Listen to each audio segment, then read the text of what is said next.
parce que je ne vois pas, moi, en tant qu'économiste de formation, je ne vois pas sur base de quelle théorie les États-Unis vont accepter que l'État congolais soit en paix.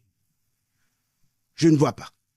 Parce que n'oublions pas que les États-Unis est basé sur une philosophie capitaliste. C'est-à-dire, ce qui est important pour eux, ce sont leurs intérêts. Ils ont besoin de sécuriser leurs intérêts. Ce sont eux qui ont créé les dispositifs de la guerre. Ce sont eux qui ont investi et déployé Kagame et son régime. Qu'est-ce que les États-Unis pourront gagner si nous pouvons être en paix? Ok, faisons foi aux déclarations du gouvernement. Les FDLR se trouveraient où? Les FDLR se trouvent dans la zone Est. Bonjour à tous. Après avoir suivi la réaction de cet analyste politique, j'aimerais faire un petit commentaire pour donner mon point de vue concernant ce sujet. L'idée selon laquelle les États-Unis auraient intérêt à maintenir une forme d'instabilité en République démocratique du Congo revient régulièrement dans les discussions politiques et économiques. Sans accuser directement une nation, il est essentiel d'observer les logiques du capitalisme et les réalités géopolitiques qui structurent les décisions des grandes puissances. La RDC, avec ses ressources colossales, n'est pas un pays comme les autres. Elle représente l'un des piliers invisibles de l'économie mondiale.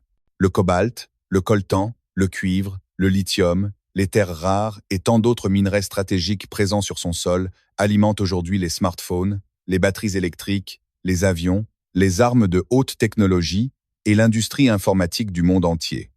La simple existence de ces richesses place automatiquement le Congo au centre d'un affrontement silencieux entre les grandes nations industrielles, dont les États-Unis. Dans une logique capitaliste globale, les ressources ne suffisent pas. Ce qui compte réellement, c'est leur contrôle. Un pays stable et souverain, capable de défendre ses intérêts, imposerait des conditions strictes. Fiscalité élevée, contrats équilibrés, contrôle national des mines et normes qui limiteraient l'exploitation incontrôlée.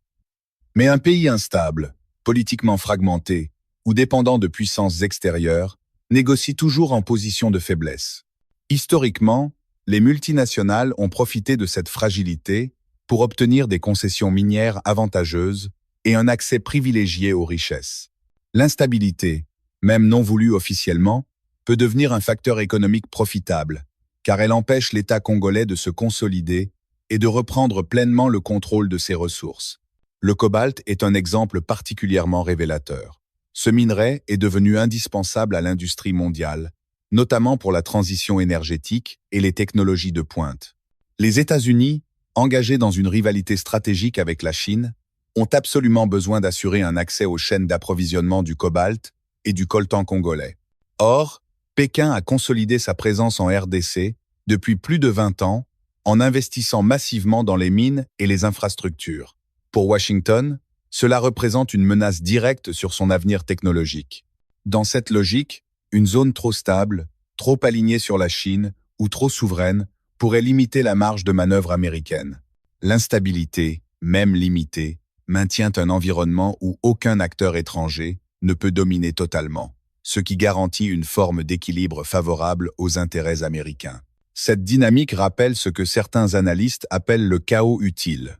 Ce concept ne signifie pas la volonté explicite de créer du chaos, mais plutôt l'existence d'un système où un certain niveau d'instabilité permet de préserver des intérêts économiques et stratégiques. Un pays qui ne parvient pas à stabiliser durablement ses institutions devient dépendant de l'aide internationale, de l'expertise étrangère et du financement extérieur, ce qui crée un cercle dans lequel il reste influençable politiquement et économiquement. Un Congo trop fort, trop organisé, trop indépendant, serait un poids lourd économique en Afrique centrale, capable de négocier ses minerais stratégiques à des prix élevés, de limiter les concessions aux multinationales et de choisir souverainement ses partenaires internationaux. Cela irait à l'encontre des intérêts des grandes industries technologiques occidentales. Les États-Unis ne sont pas les seuls concernés, mais leur modèle capitaliste repose largement sur la domination économique et l'accès privilégié aux ressources globales. Les firmes américaines comme Apple, Tesla, Boeing ou les fabricants d'armes et de semi-conducteurs dépendent massivement des minerais congolais. Leur poids dans l'économie nationale et leur influence sur les décisions politiques sont considérables. Elles n'ont aucun intérêt à voir les matières premières stratégiques devenir coûteuses, ni à voir la Chine monopoliser les mines, ni à accepter un Congo souverain qui imposerait des règles strictes. Une instabilité chronique, même si elle n'est pas officiellement encouragée, crée un environnement où ces entreprises continuent d'accéder aux ressources essentielles à des prix relativement bas. Officiellement, les États-Unis affichent une volonté d'apporter la paix et la stabilité en RDC.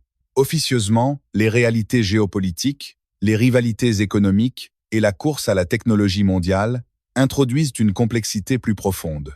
Les grandes nations peuvent désirer la paix, mais une paix qui produit un État fort, autonome et capable de dicter ses conditions n'arrange pas toujours les intérêts des acteurs dominants du capitalisme global. La paix totale transformerait le Congo en acteur imposant, capable de faire grimper les prix, de renégocier tous les contrats miniers et de redéfinir les règles du marché mondial. Ainsi, affirmer que les États-Unis ne veulent pas la paix au Congo serait trop simpliste. La réalité est plus nuancée.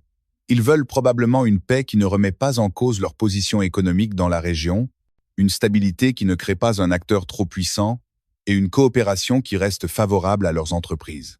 Dans une économie mondiale où les ressources définissent la puissance, la RDC est une clé stratégique de l'avenir technologique de l'humanité.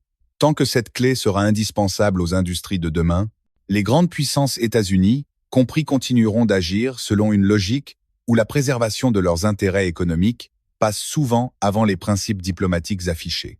Le Congo se retrouve ainsi au cœur d'un jeu mondial complexe, où la paix n'est pas seulement un objectif politique, mais une variable stratégique dans une lutte économique de grande ampleur.